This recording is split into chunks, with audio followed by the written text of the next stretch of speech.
Assalamualaikum warahmatullahi wabarakatuh. Salam sejahtera untuk kita semua. Semoga kita selalu diberikan kesehatan, umur yang panjang, dan keberkahan di dalamnya. Selamat datang di Saung Belajar TV, tempatnya belajar dan diskusi bersama. Baik, kali ini saya akan memberikan tutorial cara mengisi LJK dalam kegiatan PPU atau kegiatan ujian sekolah. Untuk sampel ini mengambil LJK PPU. Sebelum memulai mengisi LJK, sebaiknya adik-adik menyiapkan alat tulisnya. Yang pertama yang harus disiapkan adalah pensil 2B, kemudian penghapus 2B, dan papan jalan. Itu semua sangat penting dipersiapkan supaya dalam mencatat atau dalam menulis di lembar LJK itu rapi dan tidak ada kendala apapun. Baik, kita mulai dari kolom nama.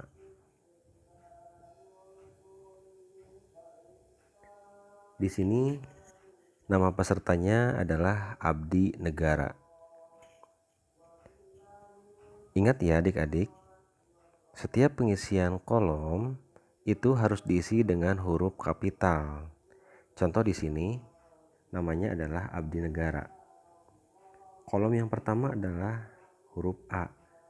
Dicari ke bawahnya huruf A, kemudian setelah ketemu disilang ya. Disilang. Huruf yang kedua huruf B. Cari ke bawahnya di kolom yang kedua ada huruf B, disilang. Kemudian huruf D, cari lagi ke bawahnya, ketemu, disilang lagi. Huruf yang keempat adalah huruf I, ada huruf I-nya, kemudian disilang.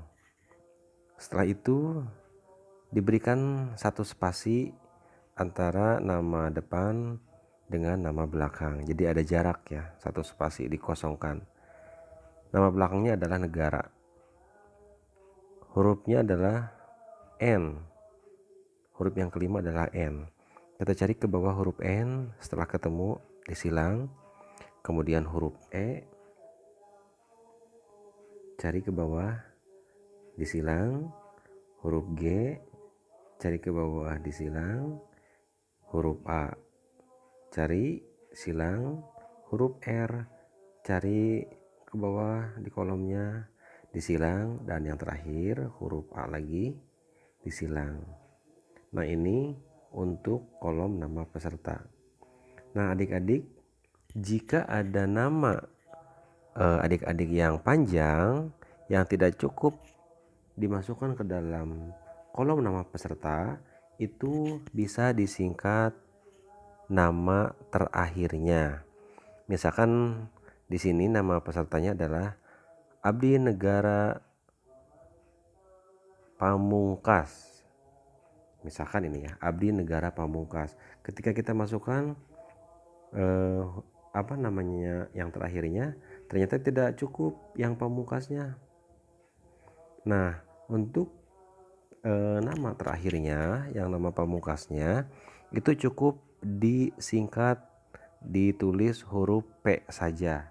Jadi namanya adalah Abdi Negara P. Kemudian huruf P itu cari ke bawah kolomnya dan disilang lagi. Begitu ya. Sampai di sini paham ya adik-adik ya? Itu untuk nama peserta. Kemudian kita masuk ke kolom berikutnya. Di kolom berikutnya ini adalah kolom nomor peserta. Nah, di kolom nomor peserta kita masukkan dulu nomor peserta. Setiap peserta itu kan mempunyai nomor masing-masing ya, sesuai yang ada di kartu peserta. Masukkan nomornya. Kebetulan ini nomornya adalah 19 strip 0036 strip 0001 strip 8. Nah setelah ditulis seperti adik-adik mengisi kolom nama peserta itu juga sama untuk nomor peserta. Jadi setelah ditulis angka nomor pesertanya, adik-adik cari lagi kolom ke bawahnya. Misalkan kolom pertama adalah angka 1. Cari angka 1, kemudian disilang. Kemudian angka 9 disilang, angka 0 silang, angka 0 lagi disilang, angka 3 disilang, angka 6 disilang lagi, strip, kemudian 0 disilang, 0 disilang, 0 disilang, 1 disilang, strip, 8. Cari lagi di kolom angka 8, ketemu, disilang lagi. Nah, ini untuk pengisian nomor peserta. Kemudian di sebelahnya adalah kolom tanggal lahir. Di kolom tanggal lahir ini terdiri dari 6 kolom. Ada 6 kolom, itu kolom tanggal ada 2, kolom bulan ada 2, dan kolom tahun ada 2. Untuk tanggal ada 2 kolom, misalkan ini 01. Terus untuk bulan misalkan di sini terusnya 04, dan untuk tahun di sini 09.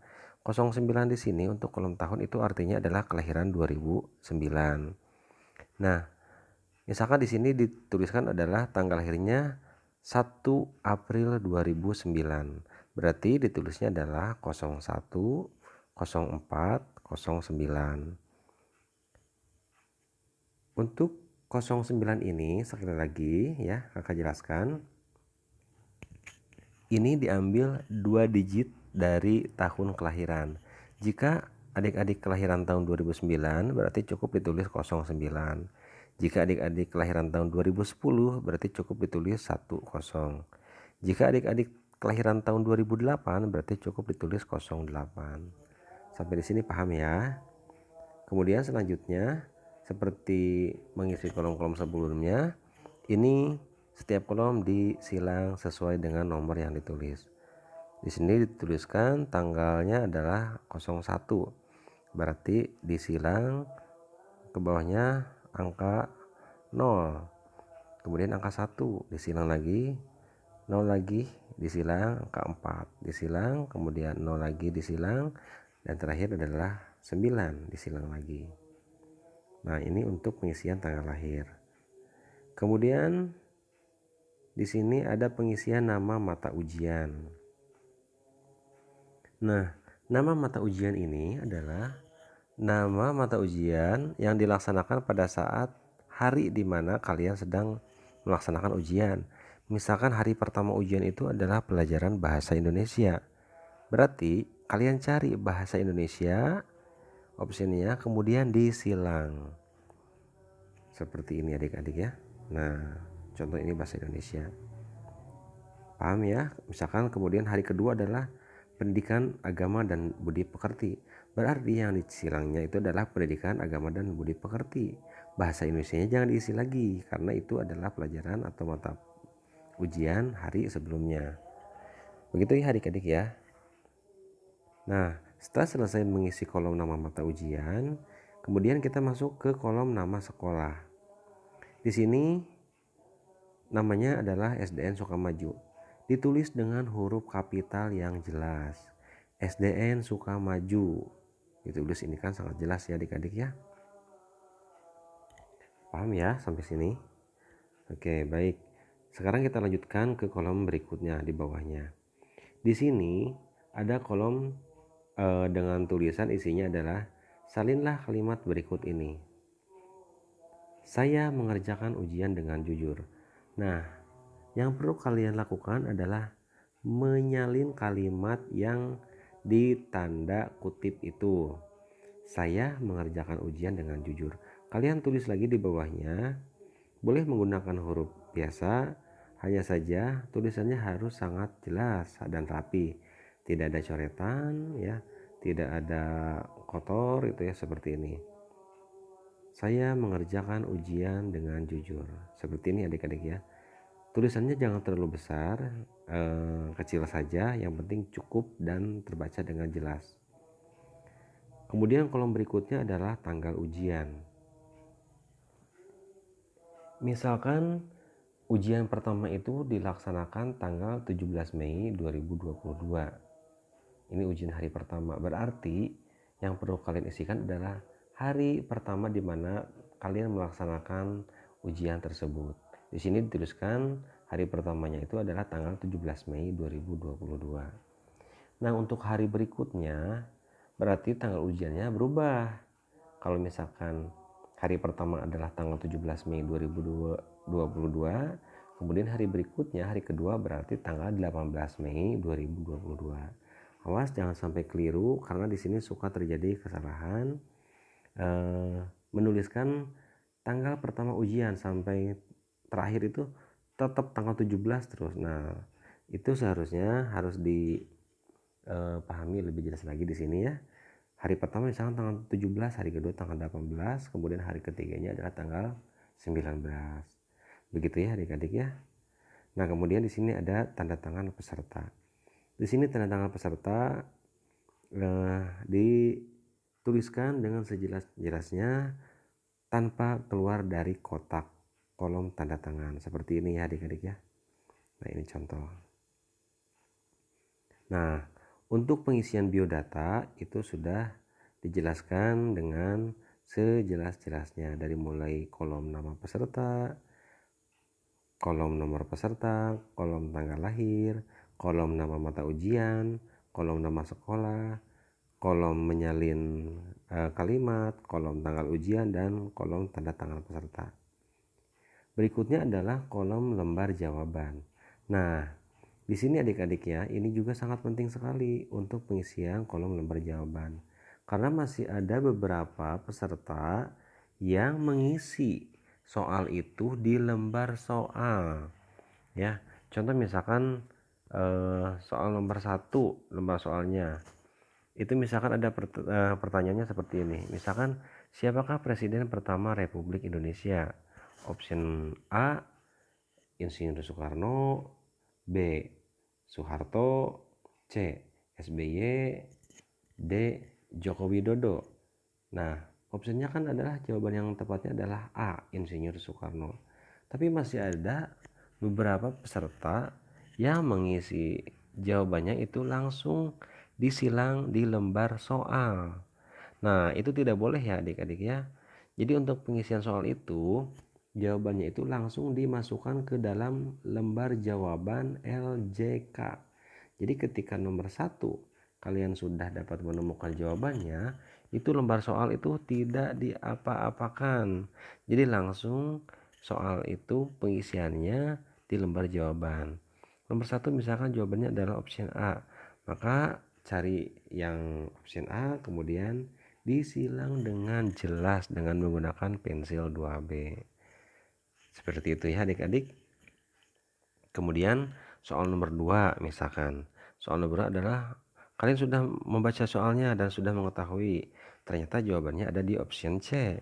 Maka segera langsung isikan jawaban tersebut ke dalam lembar jawaban komputer. Selanjutnya nomor 3 misalkan opsinya B langsung dimasukkan. Nomor 4 opsinya D, nomor 5 option A. Gitu ya. Jadi langsung dimasukkan ke dalam lembar jawaban. Nah, jadi sekali lagi untuk lembar soal itu tidak dicoret-coret ya. Jadi sudah disiapkan lembar jawaban, maka ketika akan menjawab, semua jawaban dimasukkan ke dalam lembar jawaban. Itu untuk soal pilihan ganda ya adik-adik. Nah, perlu kalian perhatikan juga dalam memasukkan soal, tolong dilihat nomor urutannya ya. Jadi itu misalkan untuk pilihan ganda ada 40 soal, itu urutan soalnya ke samping kanan ya berurutnya. Jadi ke samping kanan. 1 2 3 4 5 ke samping kanan. 6 7 8 9 10 ke samping kanan. 11 12 13 14 15. Nah, itu baru ke bawah untuk nomor 16-nya. 16 17 18 19 20 geser ke kanan lanjutnya. 21 22 23 24 25 lanjut lagi ke sebelah kanan. 26 27 28 29 30 baru ke bawah lagi 31, 32, 33, 34, 35. Kemudian lanjut lagi geser ke kanan 36, 37, 38, 39, 40. Nah, jadi untuk urutan soalnya itu adalah eh, apa namanya? Bergesernya ke kanan ya, bukan terus ke bawah. Perlu diperhatikan ya adik-adik, tolong diperhatikan nomornya. Jadi jangan sampai misalkan ketika kalian membaca soal nomor 6, terus jawabannya sudah dapat malah dimasukkan ke dalam nomor soal 16. Awas, jangan sampai keliru ya. Nomor 6 itu posisinya ada di sebelah kanan. Nah, itu adalah kolom untuk soal-soal atau lembar jawaban di pilihan ganda. Kemudian untuk yang option berikutnya adalah untuk soal uraian. Nah, untuk soal uraian itu langsung diisikan di bawah lembar jawaban pilihan ganda. Di sana sudah disediakan ada garis-garis kosong seperti ini. Itu sudah disediakan. Misalkan soal nomor 1, 2, 3, 4, 5 ada 5 soal uraian. Nah, adik-adik langsung tinggal mengisikan saja ke dalam kolom yang ada di sana yang ada garis-garisnya gitu ya. Terus usahakan tulisannya harus rapi dan bersih, tidak ada coretan, tidak ada bekas penghapus terlalu banyak ya. Jadi jangan sampai nanti LJK itu terlihat kotor gitu, apalagi sampai kertasnya eh, kucel gitu ya, rusak gitu. Karena untuk persediaan stok LJK sendiri itu sangat terbatas gitu ya. Jadi tidak ada yang namanya stok banyak untuk LJK, makanya tolong diperhatikan dalam pengisian LJK, baik itu mengisi biodata ataupun mengisi lembar jawaban soal. Nah, adik-adik, untuk soal uraian, misalkan ketika dalam pengisian itu ada jawaban yang bisa dikatakan panjang gitu ya, mengisinya panjang, apalagi misalkan untuk soal bahasa Indonesia membuat kalimat misalkan ya, atau membuat karangan gitu ya, itu pengisiannya cukup panjang. Nah, jika adik-adik pengisian soal uraian itu tidak cukup di halaman depan, itu bisa dialihkan ke halaman belakang. Biasanya seperti itu. Jadi misalkan untuk soal nomor 1, 2, 3 di bagian depan. Nah, untuk soal selanjutnya atau untuk option 4, 5 untuk isi dari soal nomor 4 dan 5 karena sudah tidak cukup, bisa dimasukkan atau dituliskan di belakang halaman RJK tersebut. Begitu ya adik-adik. Jadi sekali lagi kakak berpesan, tolong untuk pengisian biodata dipahami sebaik-baiknya, karena ini sangat penting. Karena ketika nanti satu digit saja nama atau nomor peserta kalian ada yang keliru, itu dikhawatirkan akan tidak terdeteksi oleh komputer ya. Mohon sekali lagi untuk diperhatikan baik-baik, baik itu cara penulisannya gitu ya, terus huruf-hurufnya tolong diperhatikan sebaik mungkin. Begitu ya adik-adik. Oke, kakak rasa penjelasan tutorial cara mengisi RJK sudah sangat jelas ya, sudah sangat jelas. Buat adik-adik yang akan melaksanakan ujian sekolah, semoga semuanya diberikan kelancaran, diberikan hasil terbaik, dimudahkan, dan mendapatkan hasil terbaik dan hasil yang maksimal.